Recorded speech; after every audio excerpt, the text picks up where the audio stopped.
Assassin's Creed is a franchise that I never got into as a kid. Not because I didn't want to play it or anything, it's just that I never really got the chance to play them because I did not own a console around that time. Well, if you can count the DS game as a mainline entry, then this statement is automatically invalid. But anyway, fast forward to 2020, I got the chance to play both Assassin's Creed Odyssey and Origins on my PS4, and I must admit that I had an absolute blast playing through them. I thought for the most part that they're pretty good games, so imagine my surprise when I found out that the majority of the fandom didn't really have positive opinions about them, saying things like they're not real Assassin's Creed games because they play so different compared to the older titles. And as someone new to this rabbit hole, I figured that it's beneficial for me to play the older entries in order to get a proper understanding on what's changed and why this fandom is so divided in regards to the direction this franchise took. So, I went to my local video game store, grabbed a copy of the Ezio Collection, and here we are. I just finished AC2 and I want to talk about it. Disclaimer! Before going into this, I'm well aware how beloved AC2 is in the franchise. People regard it as the best AC game in existence, and if they see someone criticize it, they'll immediately jump your ass. So just for clarity, I like this game. I think it's fantastic and I can see why a lot of people love it.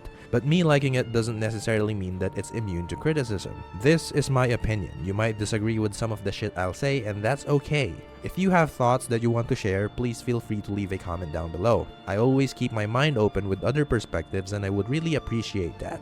But please, be civilized down there, okay? Don't fight. Keep it healthy. So yeah, without further ado, this is an outsider's review of Assassin's Creed 2.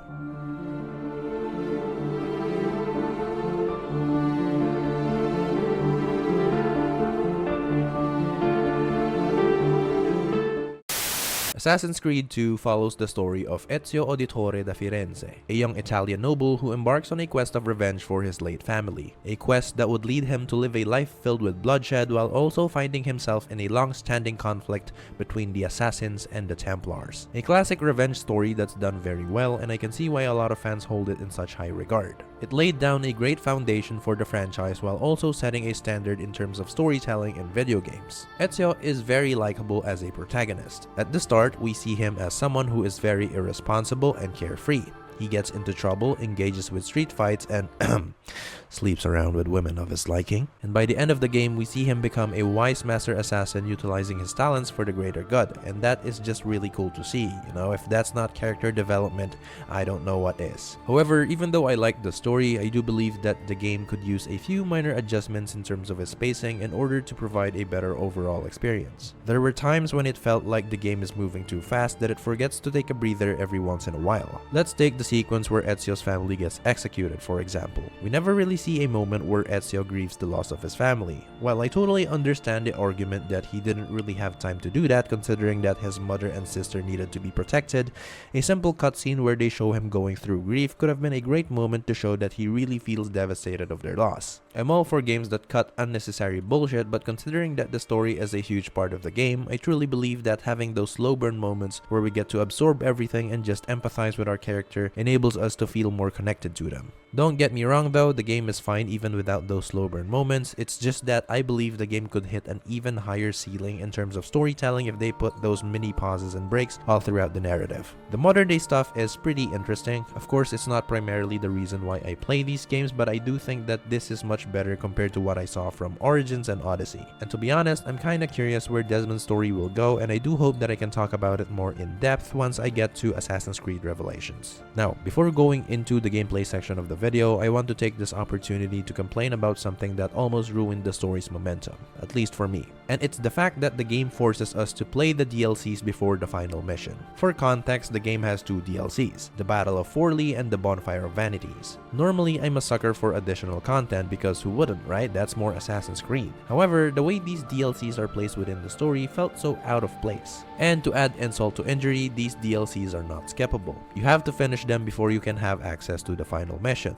Like, okay, maybe the Battle of Forli is not that bad, but the Bonfire of Vanities? It's a fucking slob, man. It's just fetch quest after fetch quest. They have you go back to Florence and assassinate 9 random people scattered all around the map. You have enemies in boats. You have enemies in fucking roofs. It's just bad game design in general, So the only redeeming factor of this DLC is Ezio's speech in the end, and that's about it. In terms of gameplay, the first thing I noticed is that the game plays really different. It took me a while to get used to since the free running mechanic and the RPG trilogy is so watered down that I needed to rewire my brain so that I don't act brain dead whenever I climb stuff, which I find to be much more engaging. I love the fact that players actually need to pay attention to what they're climbing on in order to have a flawless parkour experience. This makes traversing a legit challenge, especially for me who got so used to just spamming X to just climb anything. However, even though I enjoyed the parkour in this game, I feel like sometimes Ezio has a mind of his own. There were times when he doesn't go to where I want him to go, like I'm in the middle of climbing something, then he'll suddenly jump off or just fall completely. Skill issue? Maybe, but it just felt a little clunky at times. Running around rooftops is still really fun.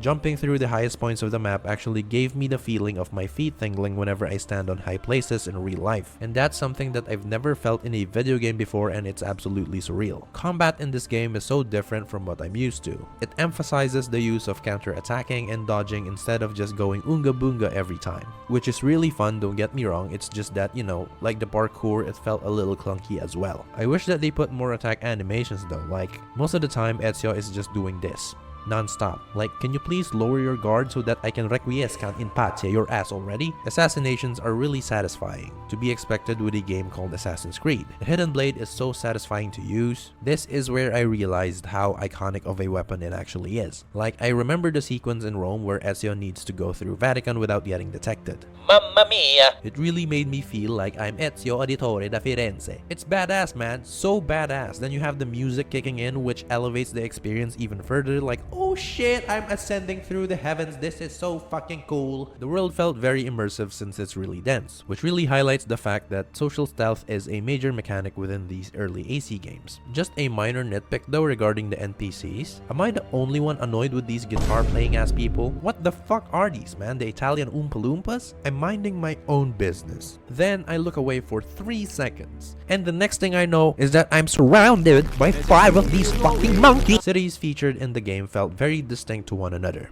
as walking through Florence, Venice, and etc. gave me a different feel whenever I go and visit them, which is very important in my opinion, especially if you're portraying real cities in your video game. So to give Ubisoft credit, I think this is something that they're very consistent with in this franchise. Like, say anything you want about the direction this franchise took, but holy shit, they always nail it with their period pieces. The game also had its fair share of side content scattered all over the map. We had assassination contracts, Templar lairs, and assassin tombs that you have to explore, and of course, the fucking feathers.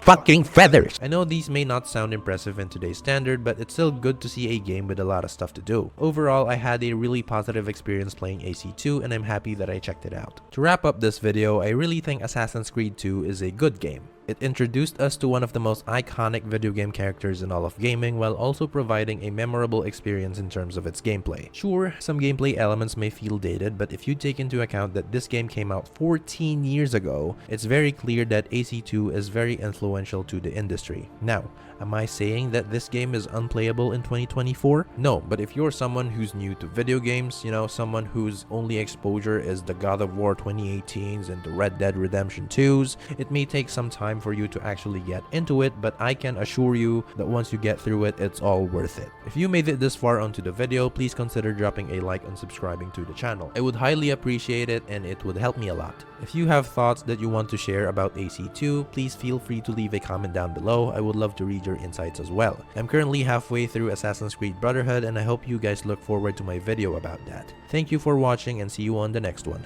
Bye!